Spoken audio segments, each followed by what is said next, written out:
Pernah ngebayangin nggak apa jadinya dunia kalau simbol ini nggak ada? Mungkin semua kemajuan ini nggak bakal pernah ada. Dan yang lebih parah, kita mungkin masih akan terjebak hidup di hutan tanpa kemajuan.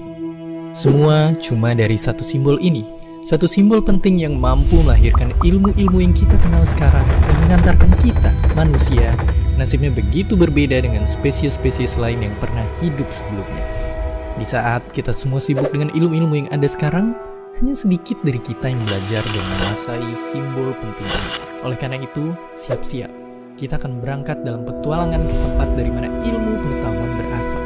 Sebuah ilmu yang menjadi induk dari semua pelajaran yang ada di sekolah kita sekarang. Ini dia, filsafat.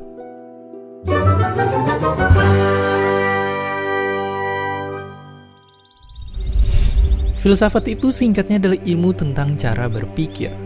Bayangin, cara berpikir itu adalah semacam roda gear yang bergerak di kepala kita yang mempengaruhi bagaimana kita menjalani hidup.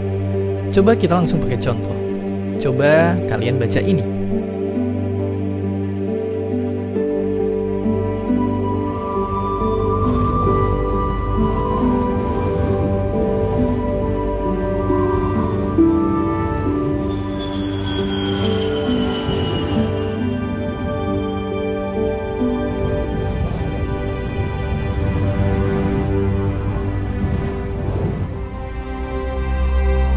Apakah kalian merasa tergerak? Kutipan-kutipan ini adalah contoh cara berpikir. Cara berpikir bisa senyata itu. Ia bisa mempengaruhi dan mengubah hidup kita.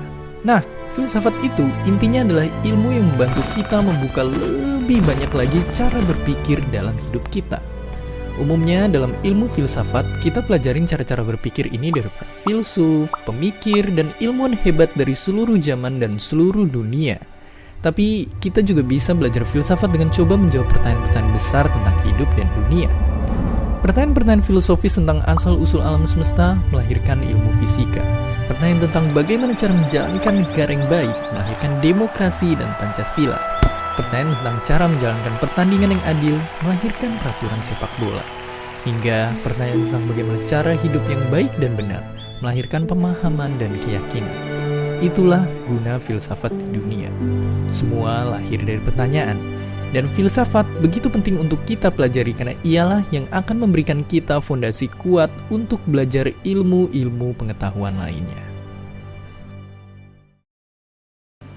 Sebagai induk dari semua ilmu pengetahuan, filsafat punya sejarah yang begitu panjang.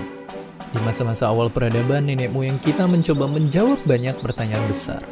Dari sana, banyak cara berpikir lahir, yang kemudian disebarkan dalam bentuk kepercayaan dan pengetahuan. Tapi baru di zaman Yunani kuno, para filsuf hebat seperti Socrates, Plato, dan Aristoteles lahir. Mereka melahirkan begitu banyak cara berpikir dalam berbagai macam bidang, yang kemudian cara berpikir mereka menjadi inspirasi lahirnya dasar-dasar ilmu pengetahuan lain. Di abad pertengahan, filsafat dan agama mulai banyak beririsan. Karena kentalnya sistem kerajaan dan ajaran agama di masa itu, filsafat digunakan untuk studi agama seperti membuktikan keberadaan Tuhan. Tapi perubahan besar lalu terjadi.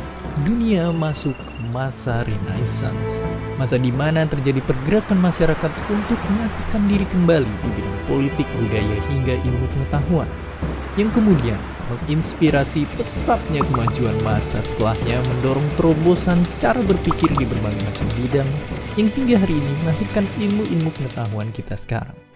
Banyak anggapan belajar filsafat itu bikin kita jadi tidak beragama dan gila. Padahal tidaklah begitu. Ada seorang ilmuwan cemerlang Indonesia bernama Al-Makin dan dia adalah ahli filsafat. Tapi meskipun belajar filsafat, saat kecil ia justru besar di pesantren hingga ia besar ke madrasah. Di sana teks-teks kuno Arab hingga Yunani ia lahap semasa sekolah.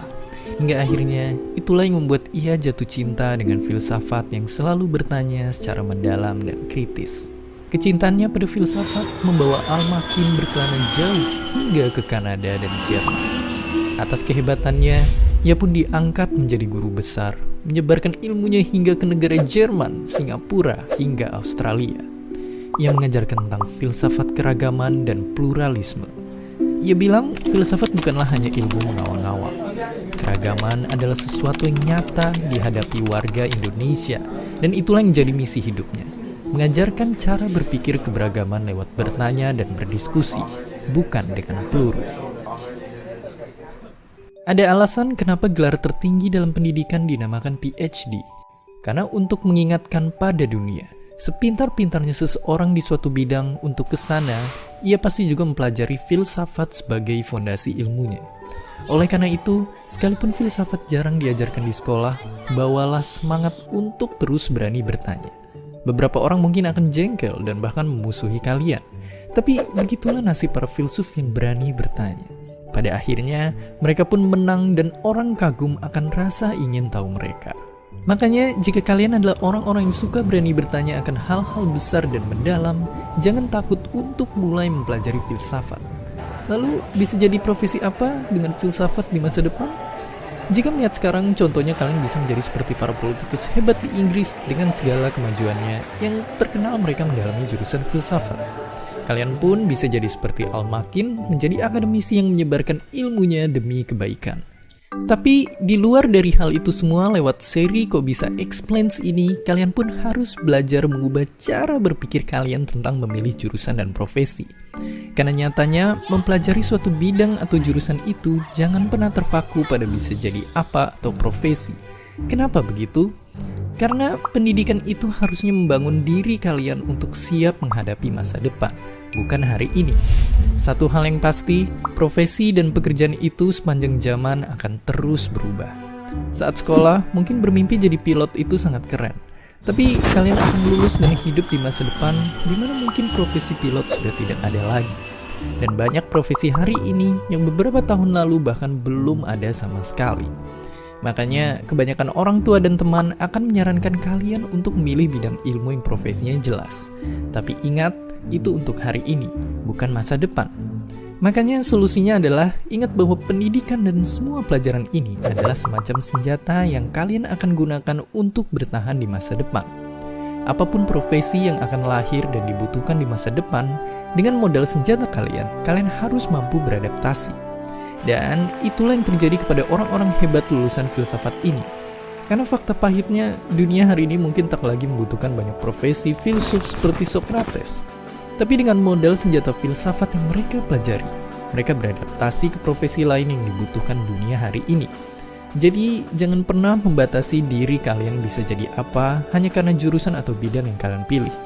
Justru, jadikanlah jurusan atau bidang yang kalian pilih menjadi modal senjata untuk kalian bisa beradaptasi jadi apa saja di masa depan.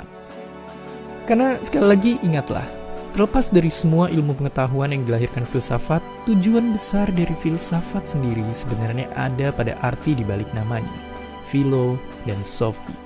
Sudah terlalu banyak orang pintar di dunia ini, namun ingat, banyak juga dari mereka menggunakan ilmunya untuk hal yang tidak baik.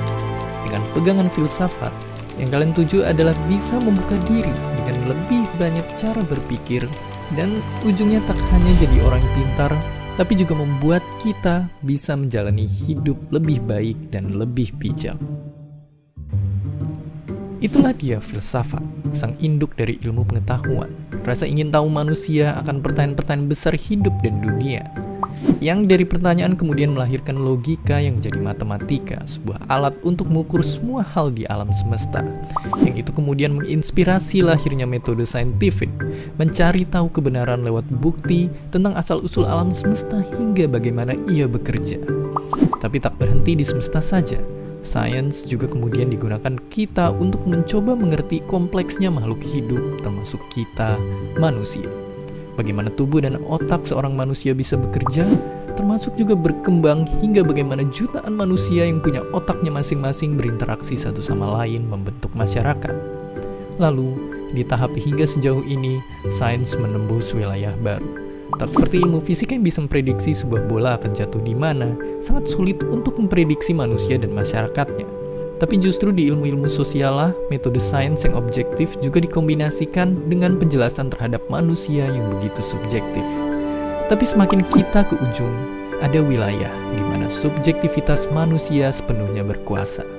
Di sini, keindahan perasaan dan makna mengisi hidup kita, menciptakan sesuatu yang menembus batas imajinasi, yang dimana seringkali inspirasinya berasal dari mencoba menjawab pertanyaan-pertanyaan besar dalam kehidupan dan dunia, yang sangat mirip dengan wilayah di mana kita mulai mengembalikan kita ke awal, yaitu filsafat dan pertanyaannya. Inilah dia, ilmu pengetahuan kita. Dan bersiaplah pada episode selanjutnya. Setelah ini, kita akan berkenalan kembali dengan ilmu yang merupakan kode rahasia dari alam semesta, sebuah bahasa yang mengatur semua yang terjadi di dunia ini.